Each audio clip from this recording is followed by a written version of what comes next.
reprodução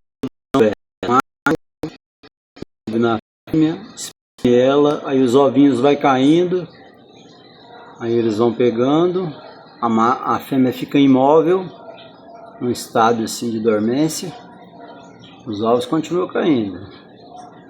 E assim vai por várias e várias e várias vezes, até ela não tiver ovos mais. Ela também os ovos, ainda está saindo muito, tá vendo? É uma coisa fantástica a natureza. Ela ajuda a pegar agora.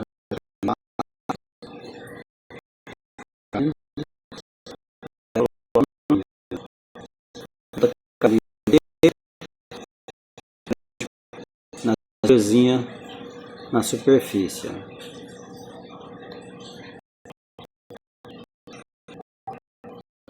A natureza é fantástica.